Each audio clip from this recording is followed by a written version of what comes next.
What it is? How's it going, everybody? Today we're going to be reviewing Polite Society, the newest action comedy hitting theaters this weekend. We're going to talk about all the things, talk about the fights, the sisterhood, the marriages, the Bollywood-inspired dance sequences. We're going to talk about all the things. So if you want to hear what we have to say, sit back, relax, grab a snack, grab a beverage, and listen on in to the first ones to die.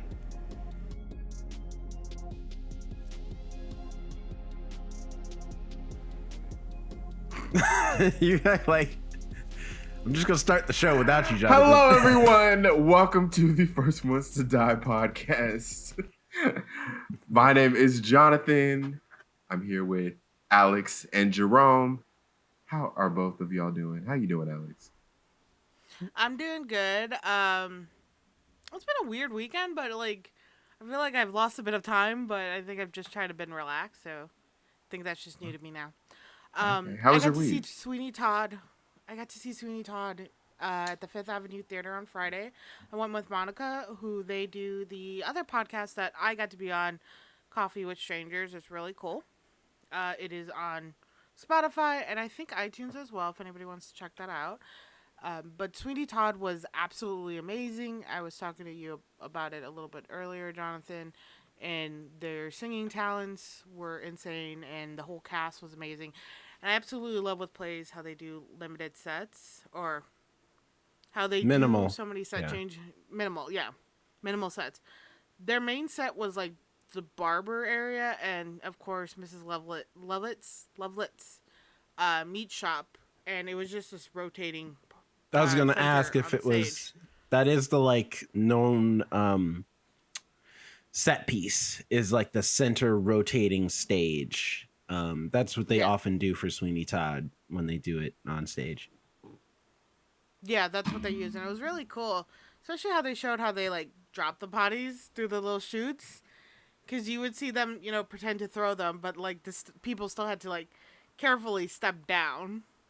Oh. So you would see them take a couple steps inward carefully. But that was really cool. And then I've been I've been watching for the first time old shows. For some reason, I don't know how I started this, but I started binge watching Grimm. Oh my gosh. Do you know that was filmed in Portland? Yeah, they mentioned Portland a lot. I didn't know it was actually filmed there though, but I know that's where it was set.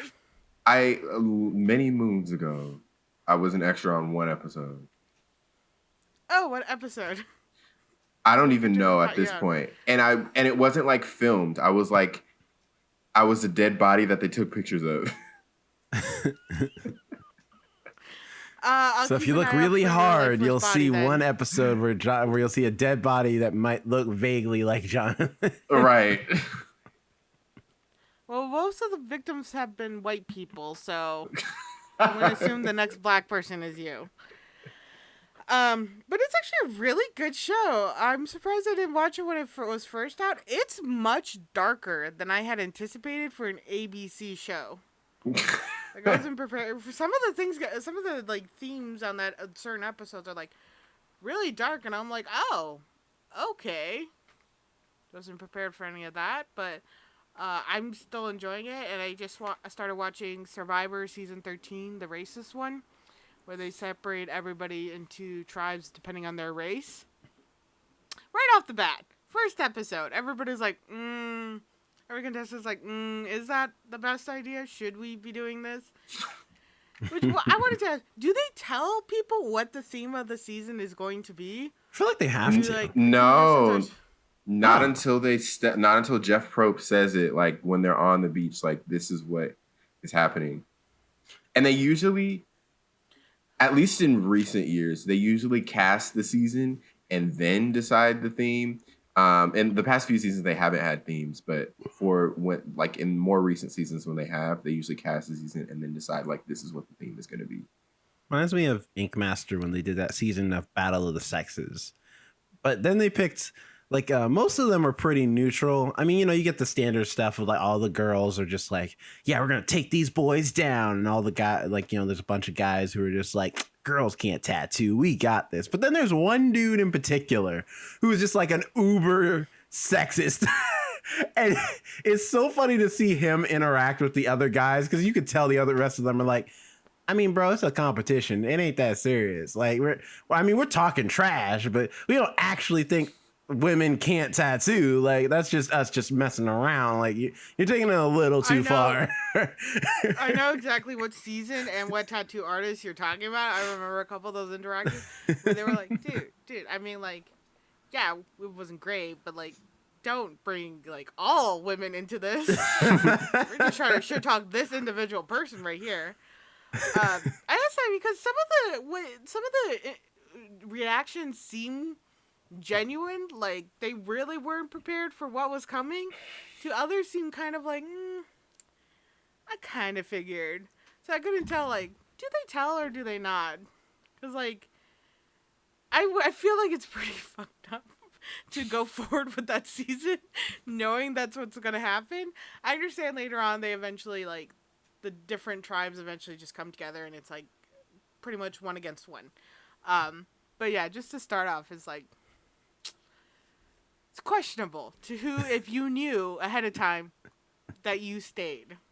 But so I've been enjoying those two, and like I said, Sweeney Todd was absolutely amazing, and it was fun being back at a theater. I hadn't really been to one. I've been to a couple comedy shows, but to see an actual play again and a musical at that, it was just amazing, and it makes me want to go again so badly. Want to go to another play, another musical, something. But shout out to I was gonna say shout out to Jay Woods, who directed that. She's great. She's amazing. She directed one of your plays, or you? Yeah. She directed Welcome to the Royals, which I was in like 2016, because we did the Intimate Emerging Artists program together. That was the show where in one of the shows I played Negro Man. But yeah, put that on your resume. It's like, I played Negro Man. It is, yeah, because it's part of. It's from a movie star has to star in black and white. Or sorry, The Owl Answers. The Owl Answers. That was the show that Negro Man is in. But anyways, sorry, Alex, go ahead. I don't know. I was just saying, yeah. And I also remember that was the showcase where you didn't tell us you were going to die in one of the plays. We were all like, no, it's not going to happen. We're not thinking what we're thinking. Because we kind of saw how the play was set up, or that set. And then we're like, and when we saw you, we're like, oh, you're the one who's going to die. See, I always think about that for actors and stuff, especially actors who are known for dying on screen, like Sean Bean or somebody, where I was like, how does your family feel that every time they watch a project with you, they have to watch you get brutally murdered? Like, they know it's fake because you're with them watching the movie, but it still is like, you don't ever want to see your loved ones like that. You don't ever want to see them spitting up blood and like dying. Especially like a horror movie or something. Luckily with your death, it was like they off just screen. turned down the lights. Yeah, they turned down the lights. It was off screen thing. You're right. Which I'm like, I've seen that man cough up I don't know how much blood or fake blood, on screen. And think of like if you go to see this movie in an IMAX setting with your like son and you're dying and it's like choking up blood. That's gotta be a little bit traumatizing. That's gotta be a little bit traumatizing to like a kid, especially seeing your parent like that. But anyway, how was your week, Jerome?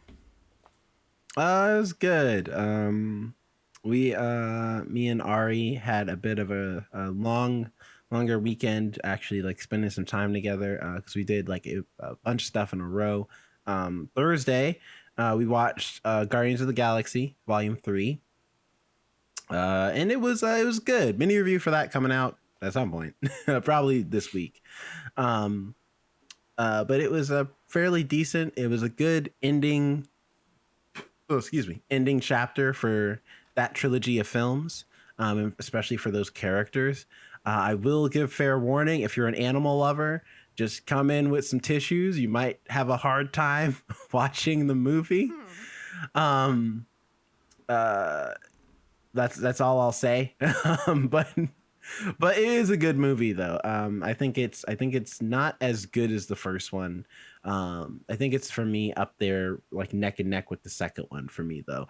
It's pretty solid on its themes of, you know, really like how people can have like an air of ego when it comes to trying to quote unquote like change the world or something like that.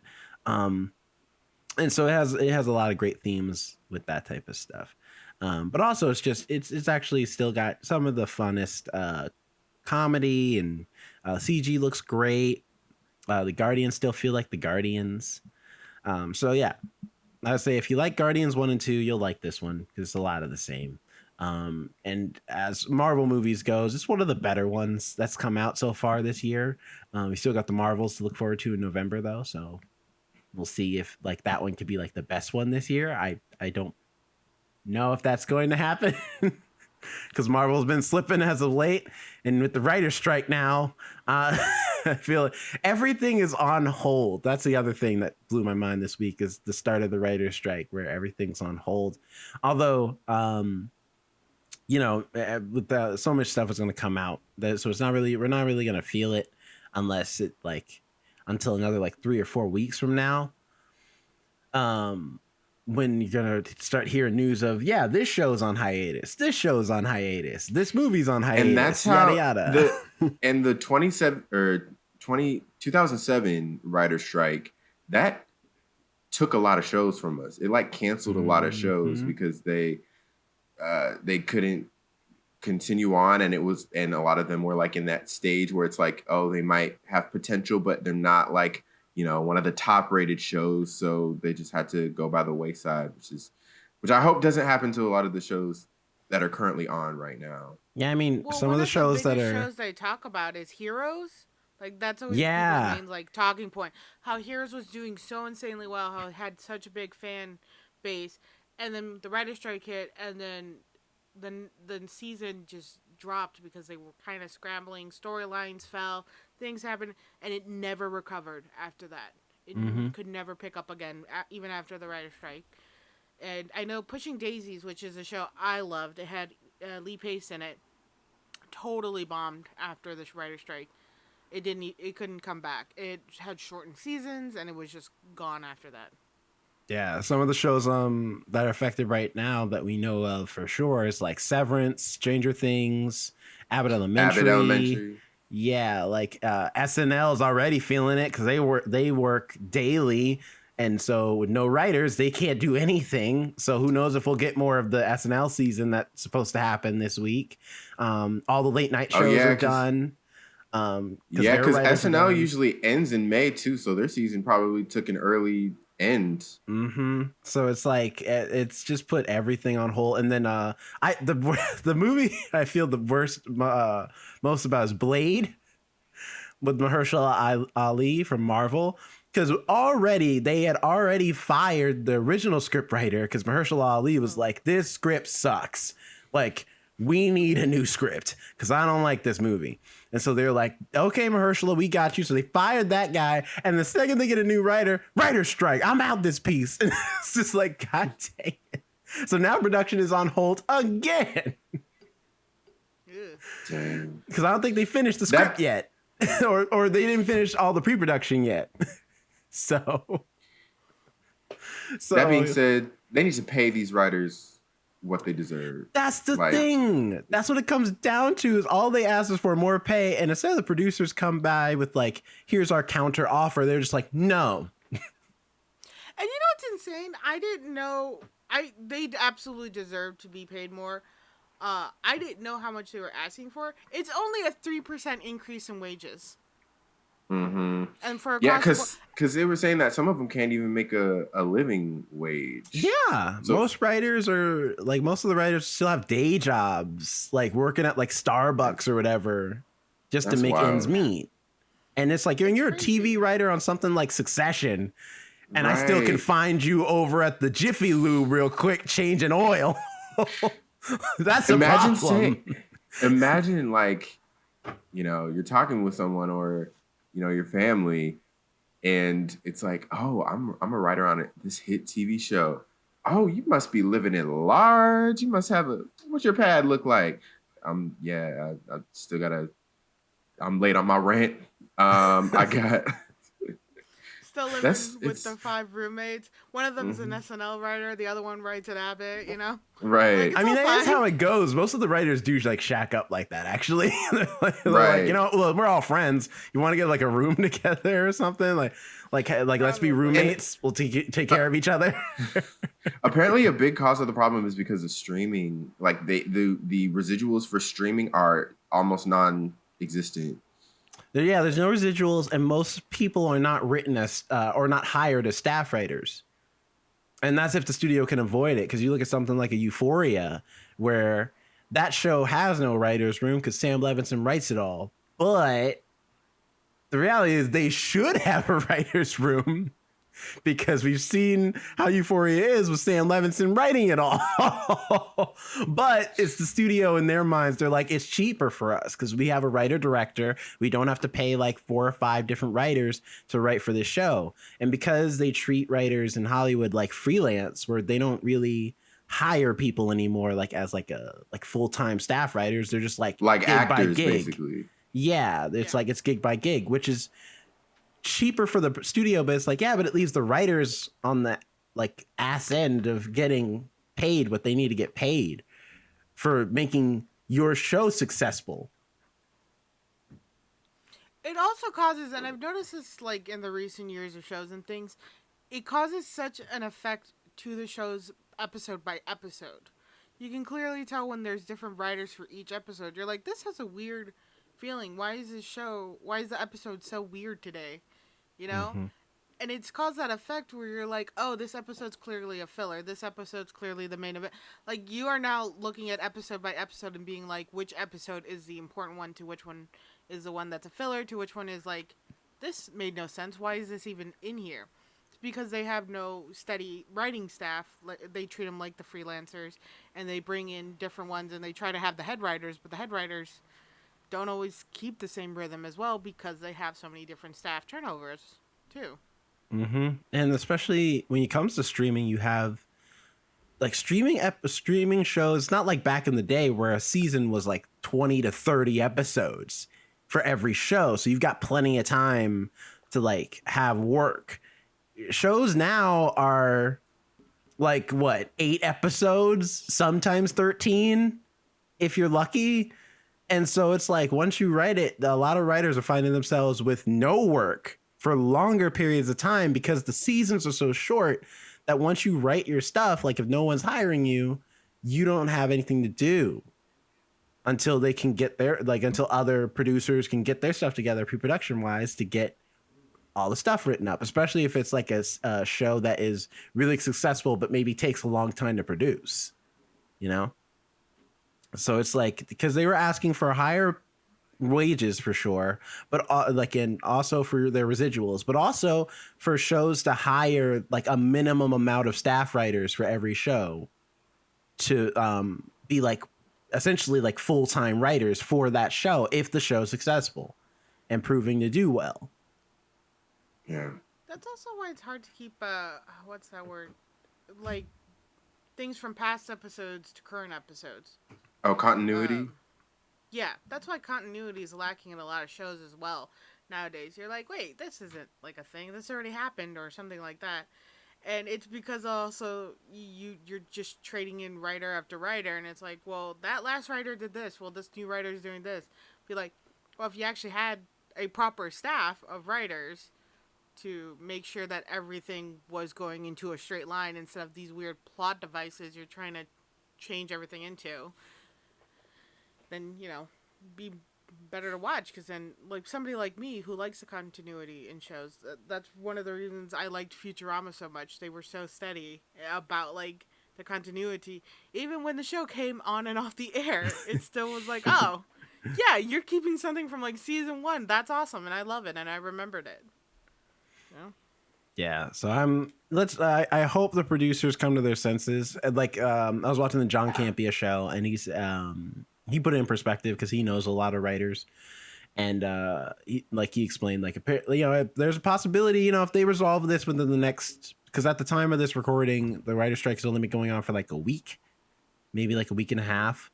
So if they resolve this in the next 2 to 3 weeks, hypothetically, everything would go back to normal as far as all of the schedules for shows and movies that are supposed to come out in the next upcoming few years.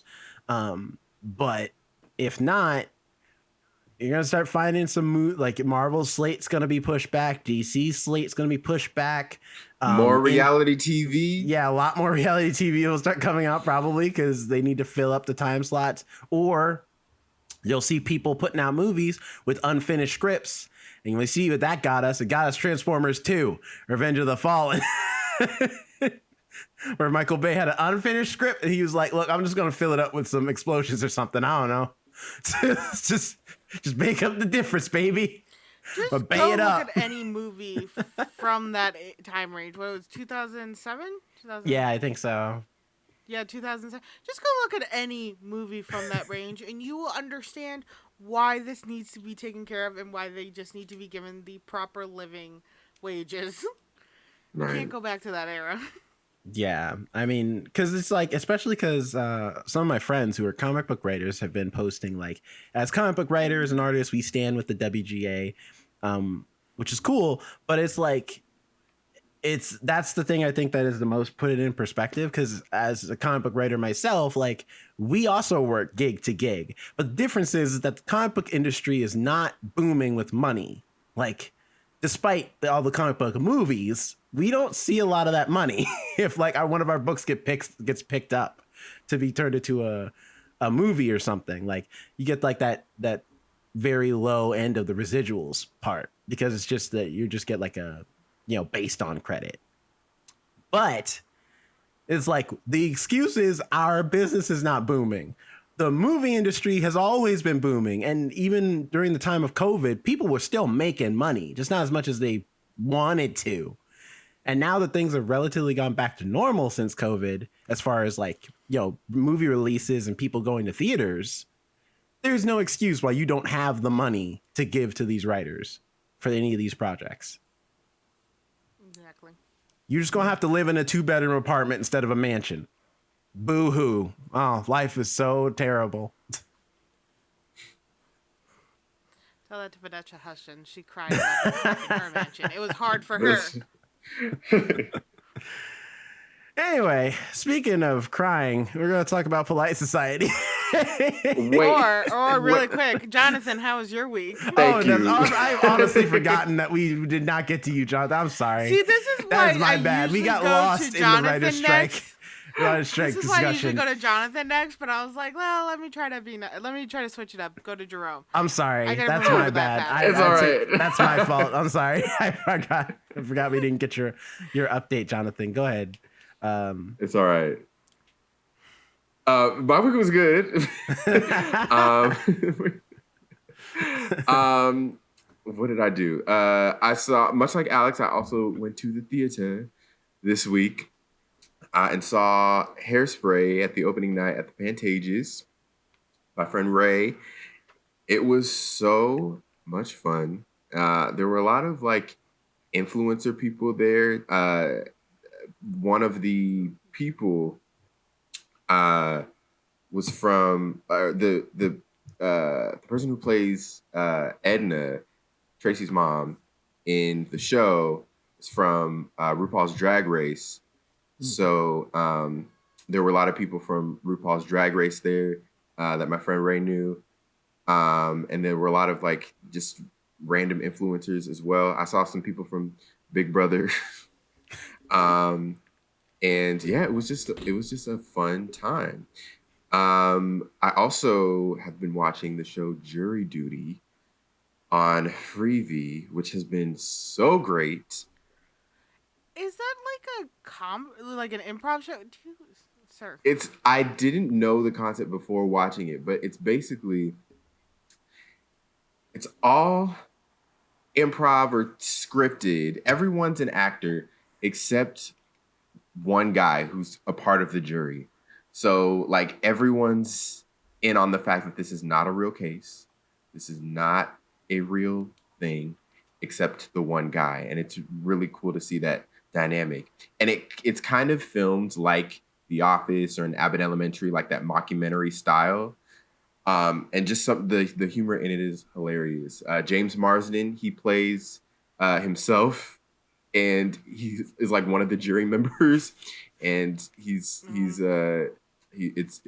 pretty funny. And speaking of James Marsden and Hairspray,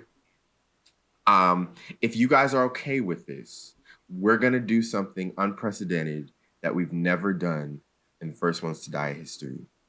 We're gonna change the movie of the person who won trivia in the previous round. All right, I'm changing from Lizzie McGuire movie to Hairspray. All right, we're doing Hairspray. I'm in a Hairspray mood. I love Hairspray. So we're changing it to Hairspray. I'm down with that. That's I love fine. Hairspray. Thank you, Cheddar. Yeah, I'd be cool with that. What version of Hairspray? The 2007 version. The version with James Marsden in it. That's why he said James Marsden. I don't know. Maybe he wanted to go. Cheddar needed clarification too. I also Maybe do like the he wanted 1980. to go like old school or whatnot. I do like the 80s version too, but we're going with the 2007. I'm assuming you both have seen it already. Yeah, I have seen it multiple times. How? Mm-hmm. We're gonna watch it. Like We're gonna. once. Okay, I'll get ready to relive it. The dream. You know what's Back funny? when Amanda After Bynes Sweeney was Todd, normal. I wanted to watch the movie too. Sorry. What'd you say, After Alan? After watching Sweeney Todd, I actually wanted to go watch the Donnie Depp movie too. Like I had the urge. I was like, I need to watch it now. I don't know what year it came out. It was actually, I have appreciated that movie a lot more as time has gone on. When it first came out, I remember being like, it's kind of lame. But every time I rewatch it, the more I'm like, you know what? I actually appreciate this movie a lot more for like how restraint it is, like how much it doesn't, like it has a lot of blood, but it does pull back on not being too bombastic compared to a lot of musical movies that have come out since that time, where I'm like, they go way overboard with it. And this one was like, no, we're going to keep it in the pocket. It's just going to be dark, gloomy, but, still beautiful with the music and everything. And I'm like, I respect it. Appreciate it. I mean, I don't think everybody is like on the same level as far as their singing goes, but still. Yeah. But anyway, I am cool with watching Hairspray. All right, I'm excited. You know why? Because you can't stop the beat. And with that, boo. Our movie. Boo this man. Our movie that recently came out. This is not a retro review. This is a current review. Polite Society. That's right. Just released a couple weeks ago, or last week. Tells the story of Ria Khan, who believes she must save her older sister Lena from her impending marriage. After enlisting her friend's help, she attempts to pull off the most ambitious of all wedding heists in the name of independence and sisterhood. The film stars Priya Kansara, Ritu Arya, Renu Brindle, amongst other people. Are you trying to read and IMDb? John Sharayan? No, IMDb was tripping and it brought up like rate us 5 stars. Amongst many other people as well. It was directed and written, speaking of writers, by Nida Manzoor, and we're going to talk about it. If this is your first time watching or listening to one of our reviews, first we go through all of our general thoughts, non-spoilers, then we'll give you a warning and get into our spoiler thoughts. I'm seeing the tagline on here is Big Trouble, Little Sister, and I kind of love that. Also, I see that it's rated PG-13. So why did the guy make me show my ID at the at the movie theater? No, I think that's a new thing they're doing now, because Ari had to do the same thing. Like for like your tickets, I guess. I don't know. I thought that was just for rated R films. No, it's something weird. I don't know what's going on at the movie theaters right now, but like we've had to do that a couple times now.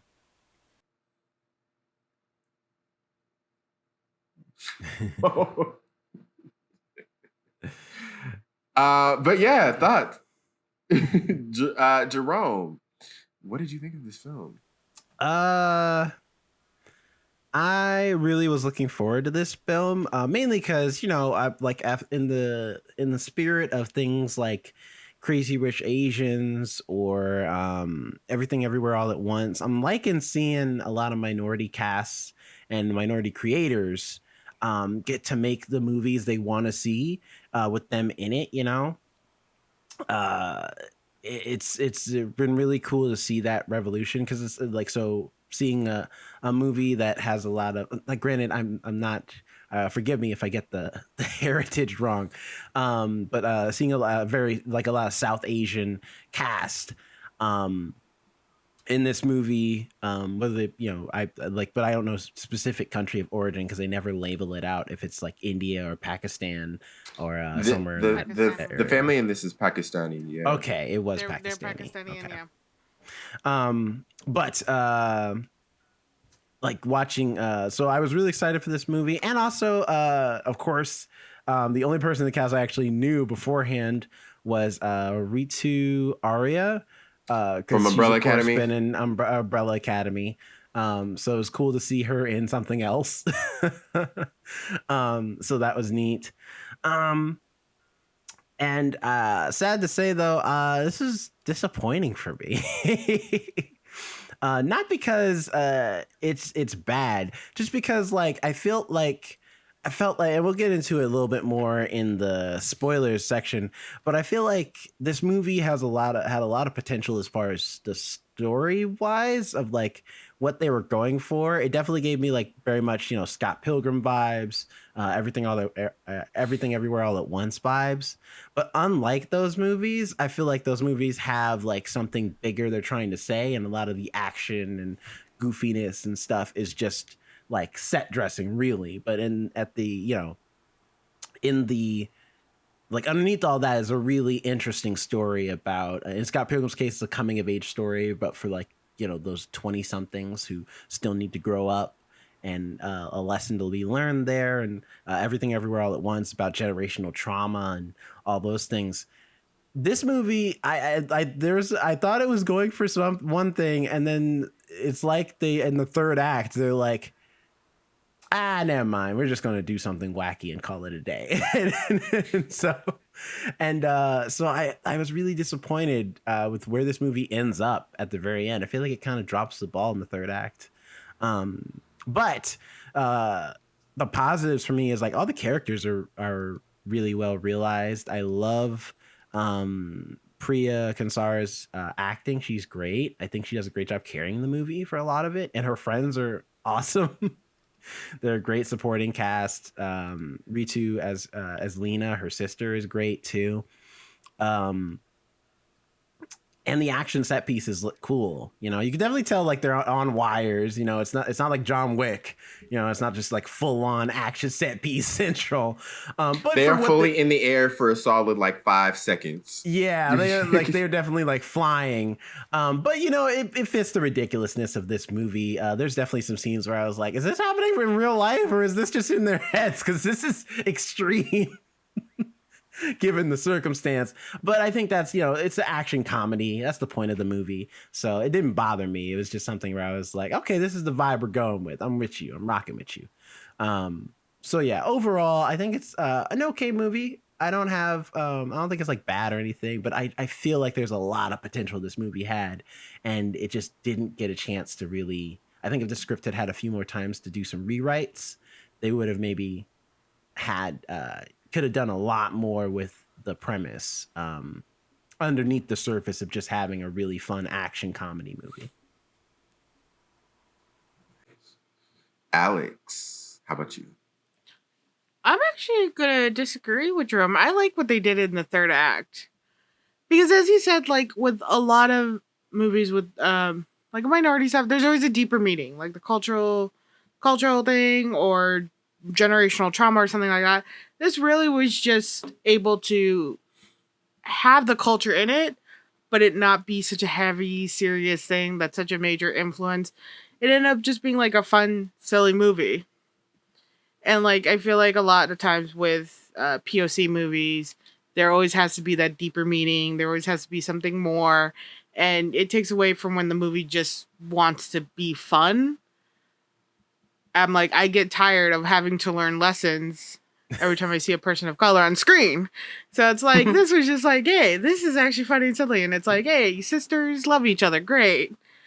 I love the action. I love that you see them training, because a lot of times with like with Scott Pilgrim or like movies like that where the main character all of a sudden can fight really well out of nowhere. Like, where did you gain these skills? This actually has her talking about wanting to be a stunt person and shows the training in it and shows her skills and everything like that. So I thought that was really cool to show that. There were parts in this movie where they did drop a little bit and you're kind of just watching them and you're like waiting for something more to happen. So I will say that there was quite a few drops in the film, but I did overall enjoy it. I thought it was a lot of fun. I thought it was a very easygoing movie. And the outfits in the film were absolutely beautiful. Yo, I want her jacket. The whole movie, I was like, that's a badass jacket. I want that jacket. You want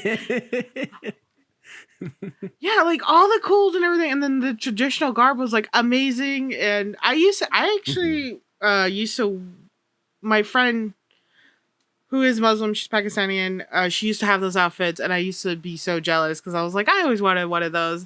And I was actually supposed to go to certain events where I was like gonna get one, but I never did. But they're still like so beautiful to me, and I absolutely love them. And just everything in this film, costume wise, was amazing, and I think really done well and respectful, or at least in my eyes, respectful of the culture. Hopefully, it is to people who are actually, Pakistani or Muslim. It was done well for them, just through my point of view. But I enjoyed the film a lot. So, what about you, Jonathan? I really like this. Dare I say I loved this movie. I going into it, surprise, surprise, I didn't know much about it. I went into it pretty blind, intentionally. I had, as I was looking up, the showtimes, as I was like Googling it just to find the showtimes and everything, I came across the Google like little tags that it applies to how audiences describe the movie. And one was like heartwarming, comedic. I'm like, okay, we're gonna go into this like cute little film.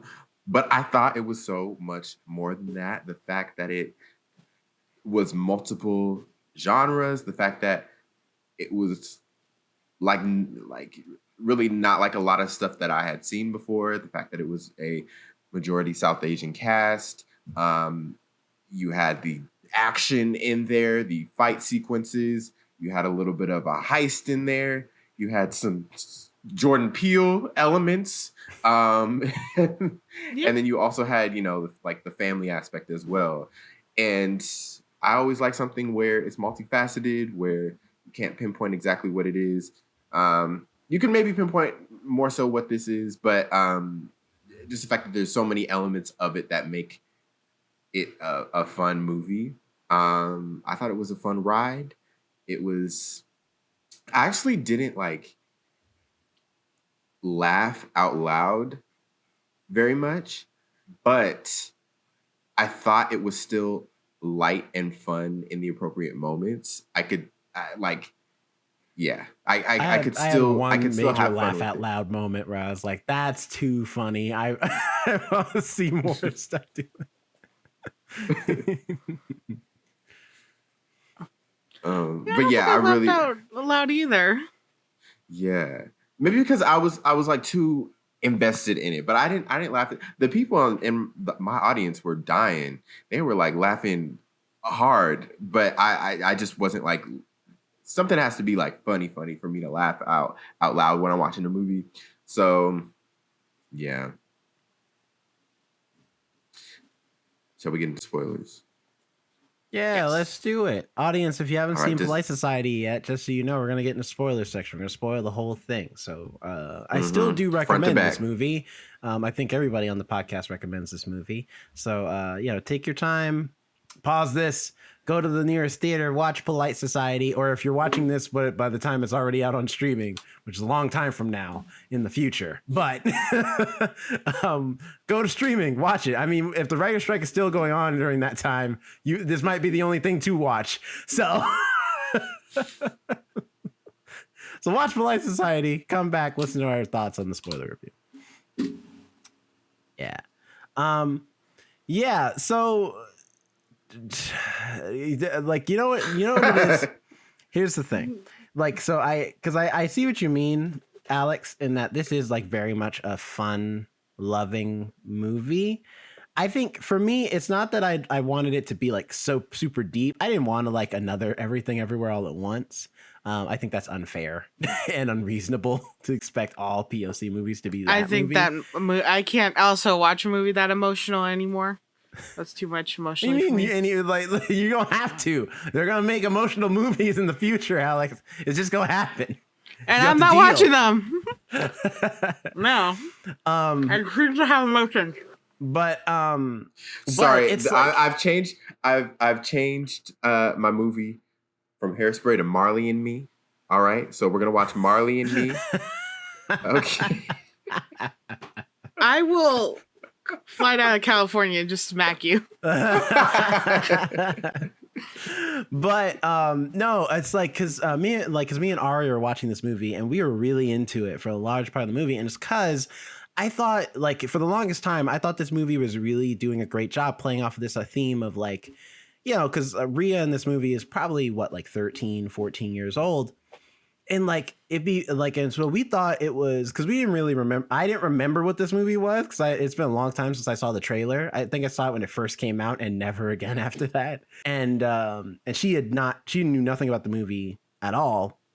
And so as you know, just enjoying it as it was going, we thought it was going to be this great story about this little sister having a hard time reconciling with the fact that her big sister, who's her hero, is not who she thinks she is. Like, she's, yes, and like she wanted to be an artist and went to art school and dropped out, but it's like, you know, especially for kids, it's hard for them to reconcile with the idea that their heroes are just people, that, like, you know, sometimes things don't work out and you want to do different things and you change and you want to be a different person.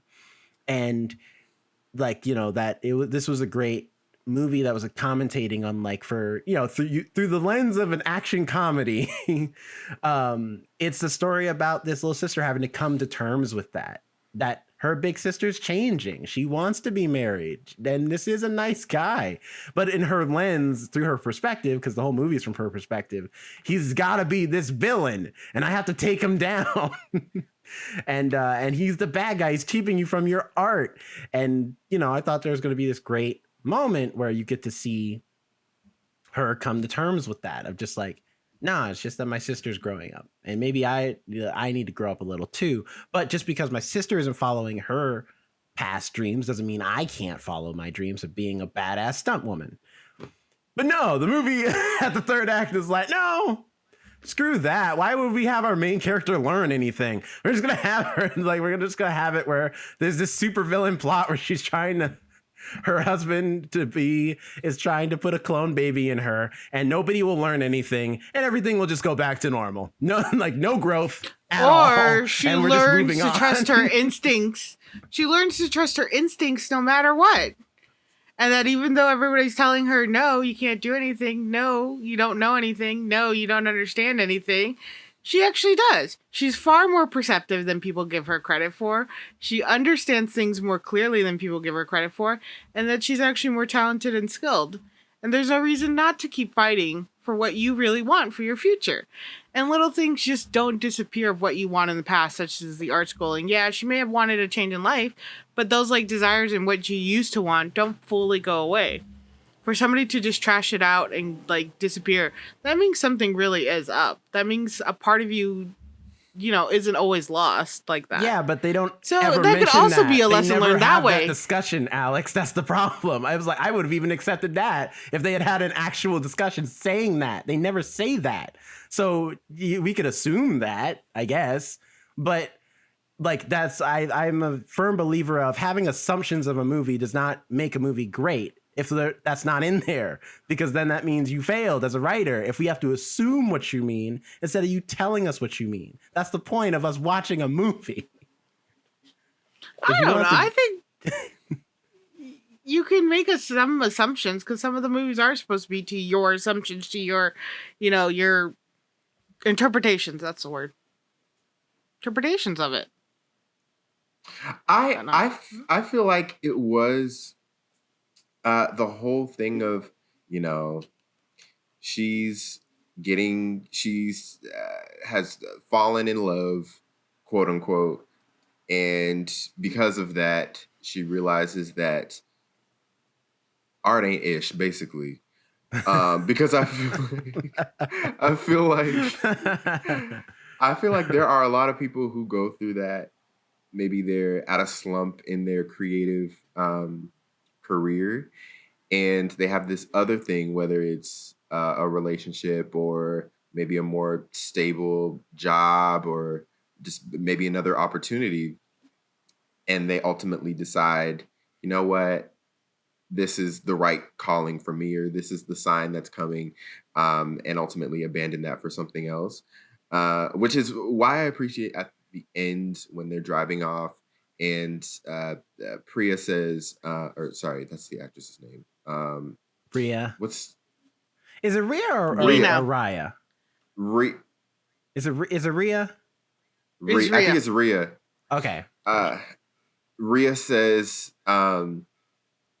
hey, I have your art supplies and stuff. I want to get back to painting. And then Lena is like, you know what?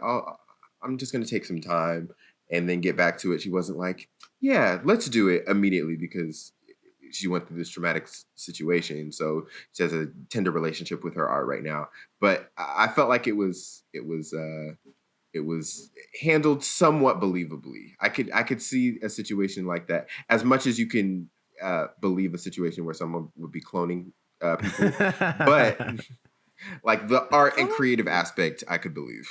Nowadays, is cloning people as crazy as some of the stuff we've actually seen? You know what? People yeah. I just thought it was gonna be something worse.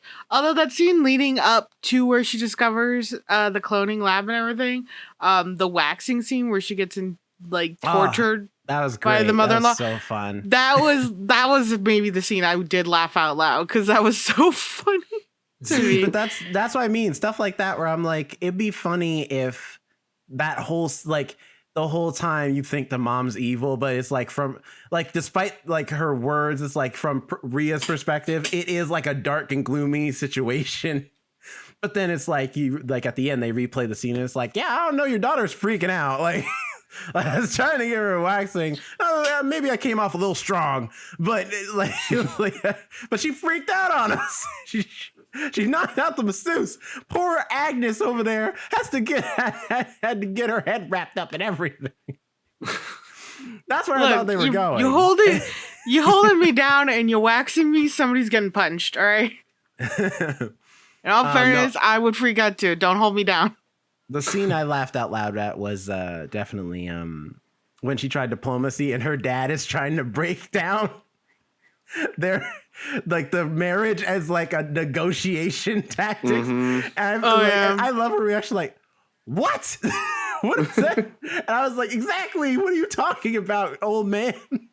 And I was like, that is such a dad thing to do, because you just don't understand your daughter at all. You don't know. You don't understand how to talk to her at all anymore. I love for the action sequences. So how I took the action sequences, especially the over the top ones where people are flying in the air and in the air for a solid 2 minutes, I took that as so Ria obviously wants to be a stunt woman, and I took that as her either looking back at what happened or just an imagining of what the fight would look like in a movie that she would be a stunt woman for. So what we're seeing is the reimagined version of what actually happened. That's what I'm saying. I was hoping. That's why I was like, I really wanted this movie to be a really awesome coming of age story. That's all from her perspective of like the stunts and stuff aren't really happening. It's all imaginary, but that's the fun of it, is that it's imaginary and goofy and comedic. And maybe it still is that. It's just with the cloning thing, I'm like, oh no, this all happened, I guess. Because I'm like, where does this fit in your imaginary? Imagine you imagined like that's the dark place you're going. If that's you imagined that is the scenario of why your sister can't marry this man. I mean, kids have a wild imaginations nowadays. I'll say that much. But it's like for the stunt performances, aren't like stunt people supposed to make things also more, because the actors they're able to make things a little more dramatic with the fight scenes. They're the ones getting thrown off the buildings and stuff like that. So because she wants to be a stuntman, wouldn't that speak a little more to the fighting scenes where they have to be a little bit more than just like a normal fight scene? What do you mean? Like they're not more. Her and her sister fight, and she goes through the door. She kicks her through the door. Cracks Have you never and stuff. And then they're just like, and then she's like, dinner. It's like, all right, cool, we're coming. I'm like, no, y'all fixing my door. Look at the damage y'all have done to my house. Well, so see, that wasn't unreasonable to me, because the fights I've gotten into my sister, she's thrown me off a bunk bed, and I've literally split open my leg on a dresser. And then we've gone like, all right, we're good. That's how sisters fight. We go really brutally. I've thrown her at doors. One time I cracked one. It wasn't my fault. She wouldn't get off of me. Point is, sisters fight like that sometimes. I think I would say the heightened thing. I would say it's heightened because, especially in that fight when the sisters are fighting with each other, she bashes her head in. She gets her head bashed in. The older sister, she gets her arm bitten off. Like, and then in the next scene, they all dolled up. Nothing happened. So I feel like it's like the cartoon. I don't know. Watch a cartoon and SpongeBob gets ripped in half, and then the next scene, he's perfectly fine. I'll give you the arm thing, yeah. But my sister has done plenty of things with me. I mean, we just go on with our day. Yeah, I just, sisters are. But it's just a thing where, like, I don't expect all POC things to be like super, like, have a deeper meaning all the time. It's just like a thing where I'm like, because this has nothing to do with being a person of color. I feel like that would have been, if it was a story of a teenage sister having to deal with the fact that her older sister is changing, coming of age to like for herself, because you never stop growing. Even when you hit like your 20s and your 30s, you're still learning. You're still like developing as far as like what you want to do with your life sometimes. Because for some people, they don't figure it out until they like hit their 30s, especially when you're an artist. Being an artist is a hard job to do, because it's like everybody wants to be an artist, but not everybody has that thing that'll like push them into being a successful artist. It's a hard thing to do. And sometimes the world just isn't built for you to be a successful artist. Because everybody wants to, like, there's so many people who want to make it in art, and this, like, you have the talent, you maybe just don't have the resources to get there. Literally, as we were just discussing with the writer's strike, many of them, writers are artists, and they're doing everything on their daily and having their work even produced, but still, because of the way the industry has been holding them down, it forces them to not be able to go further with their work. Like, they're holding other day jobs just to pursue the art they want to go in writing. Right. So it's like, it's like, I think it would have been cool if it was like this double coming of age story where it's like the sister's coming of age in the sense that she's trying to decide if maybe she doesn't want the life of an artist anymore. And now, like, maybe she would enjoy being a wife to this dude. Although I love it, she's like, he wants you to be a trophy wife. I'm like, how is she the trophy? If anything, he's the trophy husband. She don't have no job. She has no like, she doesn't even own her own place. She has nothing. She's bringing nothing to the table in this relationship. She's beautiful. That's it. That's pretty much what a trophy wife is. Right. That's her only thing. Isn't that the definition? Do you know what a trophy wife is? Yeah, just beauty. No, well, I guess that's true. But like for me, I think when I think trophy wife, I think if it's like a wife who's beautiful, got money, like she has something and like to accomplished and stuff. Yeah, she like pumps but there's me no up like, because but there's no I connection. Right, I could be like, hey, this is my wife. She's on TV and she's a model. Look at her. She's got 1,000, 9,000 Instagram followers. No, that's something like that. Not a trophy wife. That's just a successful wife. That's just an she's a trophy because you can put her on her arm, and like that's the whole point of the term trophy wife. You could put her around your arm and just be like, yeah, this one's with me. Right, and take a look at her. You don't have to have her resume out and about. Well, you don't have the credentials. I think it can be both. It's just appearance. It can be both. I guess that's true. It can be both. But at the still, and it would have been cool if and for her, Ria, who actually is like a kid, her coming of age is reconciling with, you know what, my sister's gonna make choices that maybe I don't always agree with, but I still love her. She still loves me. She'll still support me in everything I want to do, and places I want to go, and always support her in places she thinks she wants to do and places she wants to go. And that's something everybody can relate to, because anybody who has a sibling, whether they be brothers or sisters, has to deal with that. Has to deal with sometimes your sibling's going to do things that you don't necessarily agree with, but that makes that your sibling happy, and that's what you want. You want them to be happy in their decisions. That's sometimes. All I was saying. Sometimes. Deep down, you always want your sibling to be happy, even if you got beef. Sometimes you just don't want them to be stupid. That's all I'm saying. But true. But there was also that moment of where she's like, you need to grow up. You shouldn't be a stuntman. You have to. That's where it's no longer the coming of age of oh, you have to accept who you are and just love who your sibling is.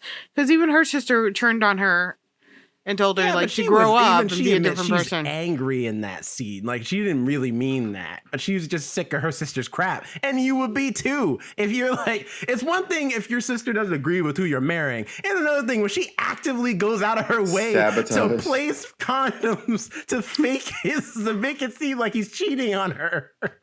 And you break into my parent-in-law's house. You know what I mean? You have gone way past the extreme at this point. You're committing point. Who has used condoms laid out perfectly on the bed that? Why was she laying about? Well, she's still 13. She doesn't know how any of this works. Because clearly, she's not at that age where she's interested in boys yet. And also they were not technically used. They were just open and stretched out. Right. She didn't understand what used condoms nothing was like. used or what they would look like. Well, she filled him with lotion. But even still, a used condom wouldn't look like that. They wouldn't look like just pristine, wide, still definitely unused. And also, it's used condoms that the second anyone investigates them, they would be like, yeah, so he took it to the lab. This is definitely Jergens. This is Vaseline lotion. It's not sperm, so I don't know what your boyfriend's into, but it's probably except some weird British stuff. What, you think they They're have Jergens British. in England? No, I meant your accent, not the brand. I was saying they're British. They're into weird shit. Obviously, this is Jergens or Vaseline, whichever one you prefer. Anyway, your boyfriend's into some weird stuff. It's right bad end. He's Jurgen his Jergens with Jergens. No, all right, you're mugging me off now. Although her mom, his mom though, for real, that actress, there's a lot, is always evil and everything she's in. The whole granted, I was still on the train of this is all in her head, but I still was I still leaned to Ari though, and I was like, yeah, but she's evil though. That's not fake. She's just an evil mom. Look at her. The way she always be staring at people. That smile, she's beautiful. She's the type of mom that would look you up and down, would not say anything negative, but would absolutely look you up and down and be like, I suppose you can come to our house, and be like, I don't think I want to anymore. For some reason, I feel like you're going to try to steal my soul. She was great. She was great because even though she was the villain, like she was a really good villain. And she kept up with them action sequences. Yeah, she did. I think she was trying to get some payback because she was also the villain in Ms. Marvel, and they did her wrong in Ms. Marvel because it's not her fault. It's the script. The script was trash for the villains in that movie. It was really, the story for the villains was so bad in that show. So I'm glad she got some redemption and another project centered around South Asian cast. Where she gets to have some more fun. She was great. She was a great villain. Her interactions, her son is like, yeah, that was like every time it was scenes where her and her son, I was just like, I'm sorry, dog. Listen, you gotta get it together. Right? You need to I know it's like they say in the modern society this is a toxic statement, but it's true. You need to man up. You need to you need to get up off your ass, get out of your mama's house, and be a man for once in your life, because this is not a good look, my guy. You know what I'm saying? You know what it would be like? Like, do you know how frustrated? I can't imagine what it'd be like for any woman to be married to a man this much of a mama's boy, that when you come over and his mama's over at any given time, he is resting his head on her lap while they are watching TV together like he is 6 years old. It's so creepy. And so, also, like, go ahead. Go ahead. No, I was going to go on a rant. Go ahead. Okay. I was going to say, also, why would you want to have a clone of your mother that's also your daughter? So your daughter is also your mother? That would be just weird. That's true, That too. would be just weird. So I feel like he really doesn't have anything to do with it. It's more her. Oh no, I mean, I feel like the idea stems from her her plan. You know, he definitely doesn't have his own mind. Like, she's definitely like the puppet master. You know what I mean? She's raised her son to be a complete, like, just simp for anything his mama want to do. But yeah, I was expecting an action sequence also with him, because you see him in the boxing gym. So I was prepared for an action sequence with him, like, fighting. He's like, I'm not a fighter. Yeah, it's weird. I was like, oh man, that's a missed opportunity. I would have been cool to see him like fight. Not a fighter or a lover. That's because he stands behind mama. No, I was gonna say, because like I see a lot of that on TikTok once in a while. They're called like boy moms that have these like weird relationships with their sons, and they're like, I'm the first woman in his life. I'm like, no, that's creepy. Right. That's creepy as fuck. You shouldn't be the first woman in his life like that. Or they'll sing those songs of like, please don't be in love with somebody else, that Taylor Swift song.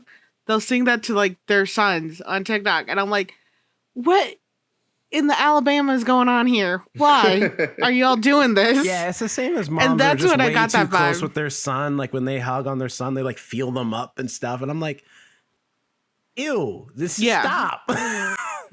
That's your son. That's not your husband. Or the people that are like, and you see this a lot on like The Bachelor, when people are like, it goes both ways, like with men and women, where they're like, I want to marry someone that's just like my mom, or I basically like they talk about their mom like they want to marry their mom, or like I want to marry someone that's just like my dad. Like, you want to marry your dad? Like, just think about how the words sound and then say them, okay?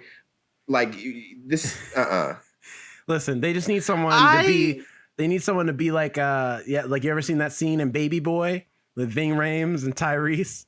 Where he's like, see, that's your problem, baby boy. You got it all mixed up. So you got an Oedipus complex. You want your mama to be your woman. But this right here, this is my woman. Mine.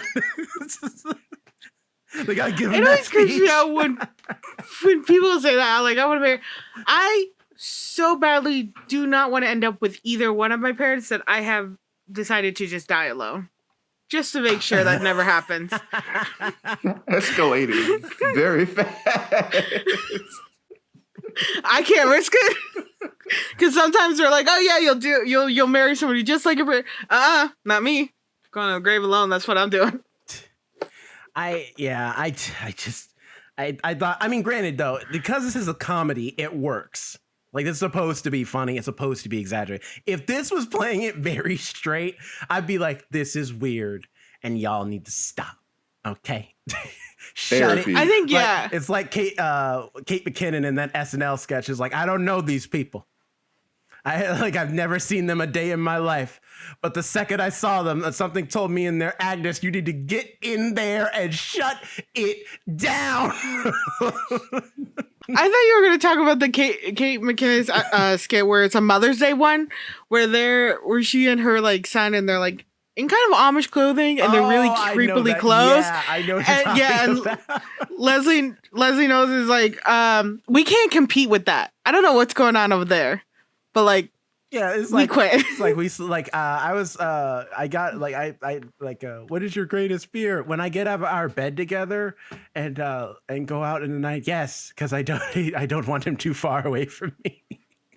It's like, y'all are so creepy. It's terrifying.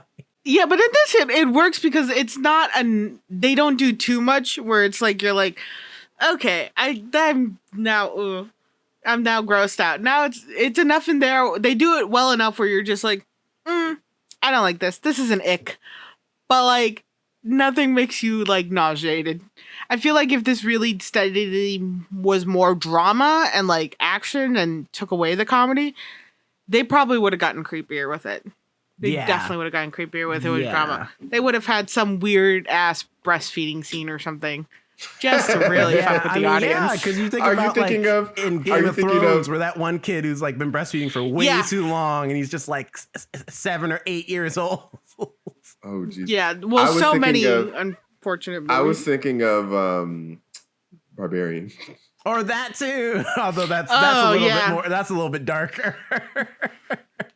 That one much darker, but in the same vein of like it would have gotten worse.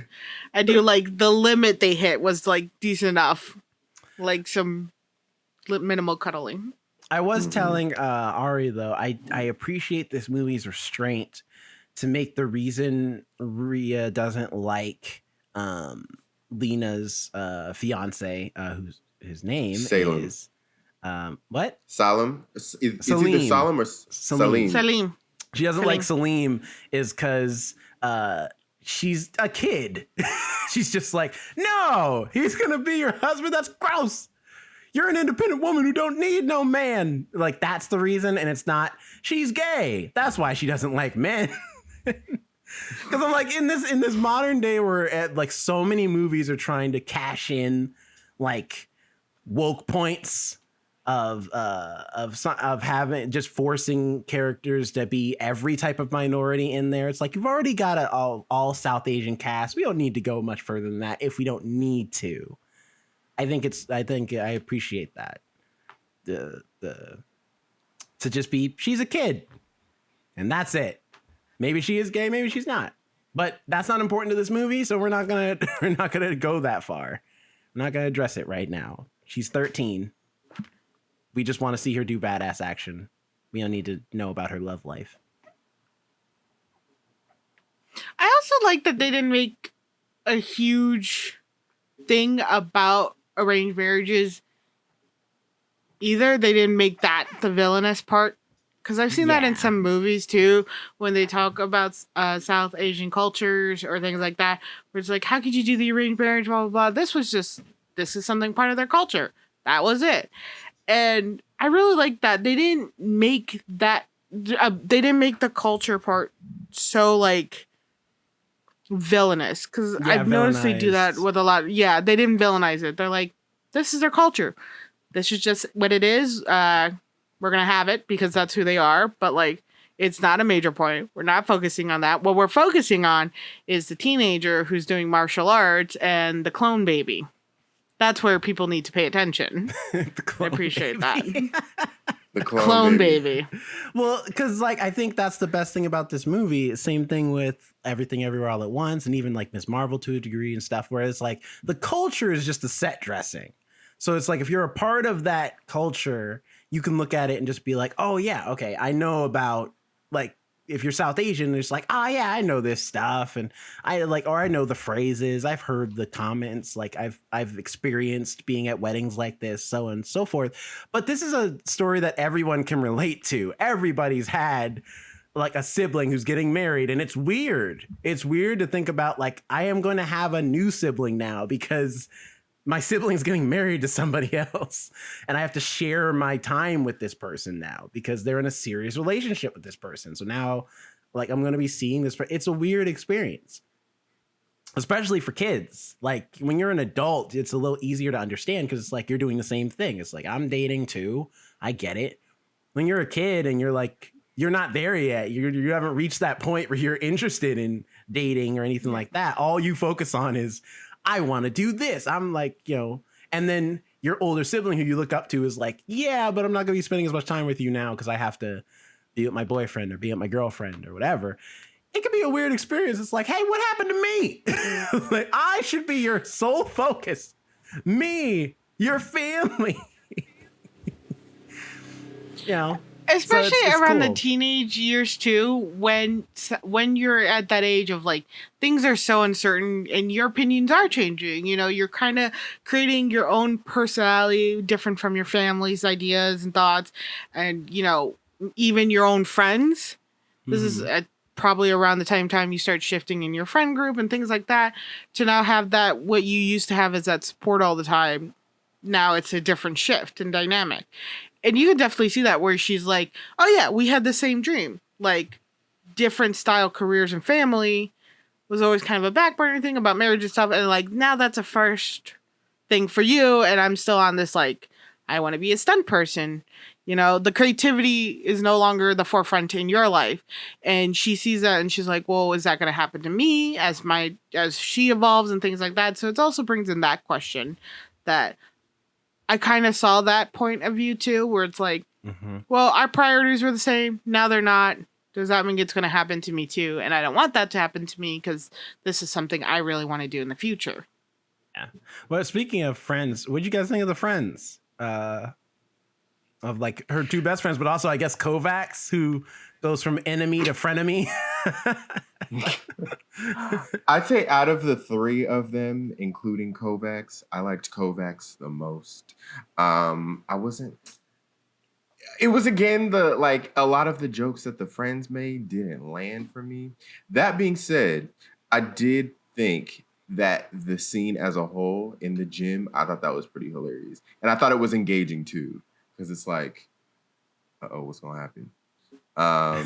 So I did appreciate that. But overall, I was like, okay on the friends. Yeah, I didn't think too much on the friends or anything like that. I want a frenemy. I feel like they'd be fun to have a frenemy. But yeah, I didn't have too much thought on them. I really enjoyed the friends a lot. I thought because I think they help add to the worlds of this movie. If it's like, because everything's from Ria's perspective, and so her friends feel like they feel like these larger than life characters, even though you always have to remind yourself, oh yeah, you're kids. Like, because they're breaking into the wedding and it's like, is no one gonna address, and the dude who's running things is like, hey, you two get to work. I'm like, get to work? Do you not realize they are definitely children and you did not hire them? They are definitely kids. Kovacs at least is tall enough that you could maybe assume someone might think she's older. But the rest of them, I'm like, they look like children. Why would they? But that's the silliness and fun of this movie, is that it's like, of course they can get in. Same thing with the locker room when they get this, they just put on a mustache. She's like, remember, back hunched over, walk in with swag. It's like, hey, no one will notice. And I'm like, that's fun, especially because it's like, yeah, if you just get me his laptop, I can hack it. And I'm like, I'm sorry, hack it? What do y'all have spy equipment just offhand to hack an entire laptop, copy all the files? Right, she was downloading all of the. Right. Hey, did you do that in 30 minutes? Nowadays, you don't know what they're teaching kids in school. Like, I feel like their computer classes got to be way more advanced than ours used to be. Right? That's true. They gotta like some way to like use VPN or jailbreak phones now. It's gotta be taught in classes, right? But overall, jailbreaking 101. Yeah. Overall, I thought the friends were actually pretty fun. I thought they were a nice little addition. They weren't as like cool because again, this movie gave me a lot of Scott Pilgrim vibes, especially with the titles and everything, and the like Khan versus whatever character, like Kovacs or Khan versus Khan, like all this, like especially the music too. I love the music in this movie. So I'm like, it definitely has this like Scott Pilgrim meets Everything Everywhere All at Once vibe. And so it's like her friends reminded me a lot of like Scott Pilgrim's friends, where they're also like wacky, weird characters. But I think the difference is that the Scott Pilgrim characters feel like normal people that are just in a wacky world that they just have to accept. Versus the characters in here are also larger than life. And so you're like, what is reality?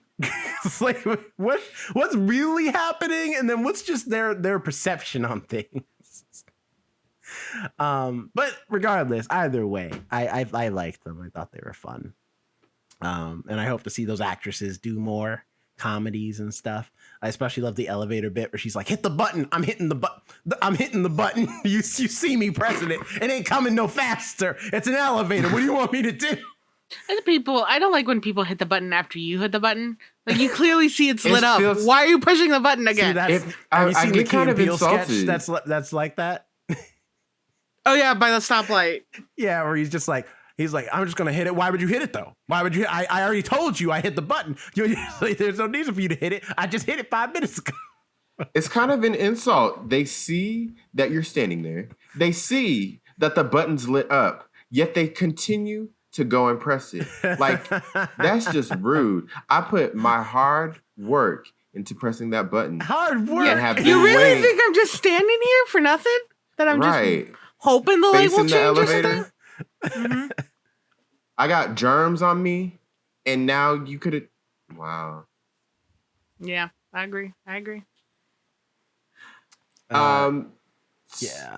Also, real quick, I just wanted to also mention I love the direction in this movie too. Even though I feel like the writing could have used another pass through just one more time, just to have a much stronger resolution. I do think is it Nida? I'm Nida, or I'm assuming Nida Manzoor. She's the writer and director for this project. I do want to see what she does from this point. I love these type of movies where it's like the action comedy kind of over the top style.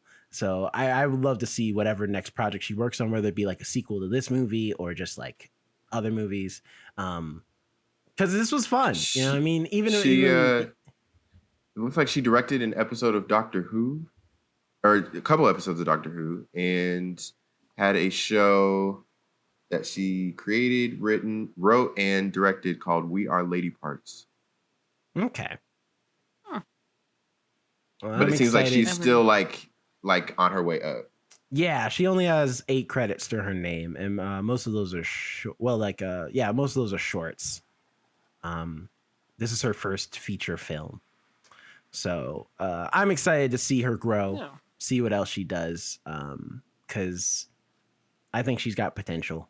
I think this is a great starting point as far as like her film making debut. And I can't wait to see what she works on next. But I just wanted to give a shout out because, a lot of times we talk about like on our podcast, we talk a lot about actors and a lot of the movies we watch are made by famous directors already. So we don't mention the directors much. But this being something that's a little more low budget, very like indie, I wanted to give a shout out to the director because I think she put a lot of great work into this movie and it looks great. It has a very unique style and flash to it, and I think she's on her way to make some great films. So I'm excited to see what else she works on next after this. Indeed. Okay, yeah. So rating, Jerome, and final thoughts. I think Polite this movie Society. is a lot of fun. I dig it in a lot of ways. I think the action is top notch. The stunt work is pretty great. All the actors and actresses do a great job, like doing a lot of the action stunt work. Um, I think the acting is on point. It definitely fits the vibe of this project. This being a very like clear action comedy. Uh, Nobody half-asses it. They give it their all. If something's ridiculous, they just, all right, well, I'm gonna be ridiculous today, and they give it their all, and they do it well. So I'm not no issues there. I just wish that there was more going on script wise in that resolution, in that third act. I feel like those first two acts are really strong and funny and captivating, and I feel like that third act, um, if those themes are there, they're just not. I feel like they're a little too subtle for this movie that is so over the top and so in your face, that the themes that you're trying to go for that are underlying, you're playing them a little too subtle for getting the point across, of what you're trying to say with this movie. But that being said, though, I still recommend people watch this movie. Give it the time of day. Give it a watch. It's definitely a fun time. It's a great movie that I'd probably, if it's on TV or something, or was on like HBO, I'd be like, oh man, Polite Society's on. All right, I'll give it a watch. I'll have a good laugh. So yeah, I think as far as my score for this movie, I'd probably give it a B plus. I think it's a solid movie. It has a lot to it. It just maybe needed one more pass to just make that third act just as strong as those first two acts that are really tight and really clean. Nice. Alex. I think I would definitely recommend this movie. I think it's really good, really solid writing and directing. I think if they leaned a little more into the comedy in the first two acts, I think the third act wouldn't seem so odd, because it did take a shift. It really, I admit it did, although I liked it. I think if they leaned a little bit more into the comedy in the first two acts, it would have been just a little bit less of a start. The outfits were beautiful and amazing, and I loved how respectful they were of the culture, and all the actresses and actors did really well. I did, again, not too much care for the friends. I think they had their moments, but I barely remember their scenes, I'm not gonna lie. And overall, I think this movie is like, yeah, a solid B. I think it's a B film where it's something. It's definitely the director and writer. It's one of her first works, and you can tell that. Mm. But how well it's done and how amazing the camera angles were with all the fight scenes, and the fight scenes were very clean. I think she can only do better. She can only go up from here. And I am super excited to see where she goes from this too. So, but like a B, definitely would recommend, and probably would watch again if it comes out on streaming. I would be like, yeah, I bet I missed something. I would love to watch it again. So, what about you, Jonathan? I really enjoyed this film. This is probably up there for one of my favorites so far this year. I had a great time watching it. It had all of my favorite elements that I love in films and more. Making your expectations list when we do expectations 2024. It might honestly. With the they had the coming of age element, the heist element, the comedic element, the action element, the family element. Just so many elements all blended into one that I thought really worked well together.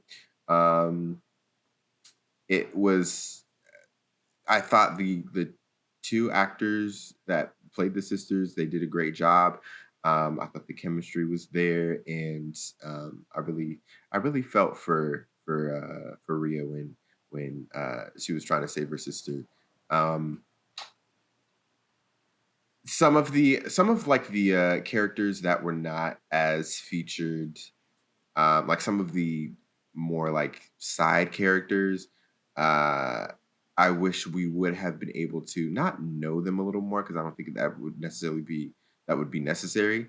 But I think they would have just added a little bit more to the story. I also would have liked to know when at the end the sisters are getting chased by the crowd. I would have liked to know, like, why is the crowd chasing them? Like, it sounds like they're on the side of, cloning or the mom or whatever.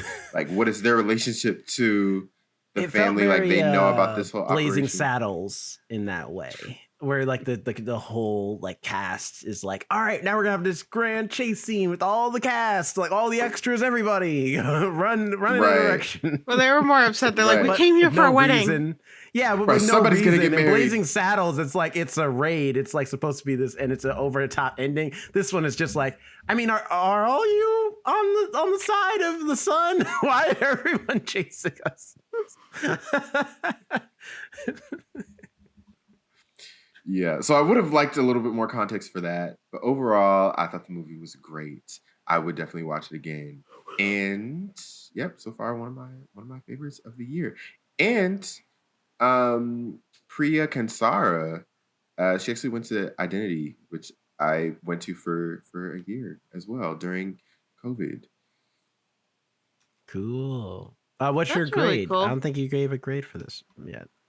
Oh, I'm gonna give it a solid A. I'm gonna give it an A. Yeah, I so really loved it. the high grades, nothing on the low end. Yeah. For Polite Society. Comment below, audience. What do you think about Polite Society? Did you love it? Did you hate it? Did you have complaints? Did you love the comedy? Did you love everything? Comment below. Tell us on the YouTube channel more specifically, but also I guess on social media and stuff, what you thought about this movie. Yeah. I thought I was going somewhere else with it, but I was not. So. Felt like you were. Socials. Socials. Socials. I'm gonna start yelling too. Alex, where can people find you? Yes. You can find me at Alex and Nobody on Instagram and on TikTok, as well as the podcast TikTok, The First Ones to Die, where I show little clips of our episodes, as well as things we may be reviewing in the future or things we have reviewed, or me smoking weed and watching random movies from the early 2000s that just make me giggle really hard. I recently, though, watched the movie The Sleepover Massacre Party. Anyway, it's a remake from an old 80s movie. You'll see it on there. And it was actually pretty interesting how they did it, and pop on over there to see my little thoughts on it. What about you, Jonathan? Where are we finding you? You can find me at Jonathan Keys on Twitter, Instagram, wherever you please. Follow us at The First Ones to Die on all the social channels. You can also email us, thefirstones2die@gmail.com. We would love to hear your comments and feedback and questions. If you're watching us on YouTube, please give us a like and subscribe. Also, comment below. Did you enjoy this movie if you watched it? If you didn't, did you enjoy our review? Also, if you're listening to us via your favorite podcast platform, go ahead and give us 5 stars and give us a review. Jerome, where can people find you at? You can find me at Jerome Rat on Instagram and at RoboZoo Media, as well as Jerome_the_show. In fact, I actually have some stuff coming up that'll actually finally make their ways onto those Instagram pages, so be on the lookout for that. And Don't believe you. Yeah, you don't have to.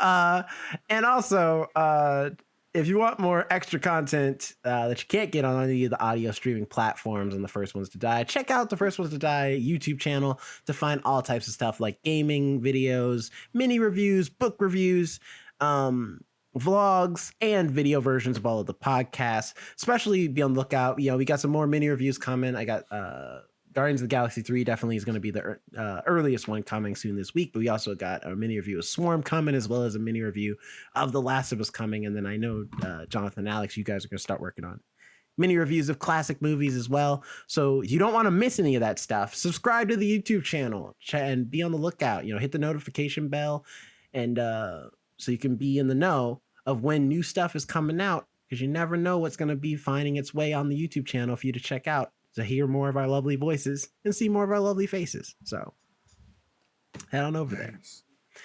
Tune in next week for a retro review. We're doing another Mother's Day special, but this time we're doing a retro review of the movie classic that no one has called it a movie classic.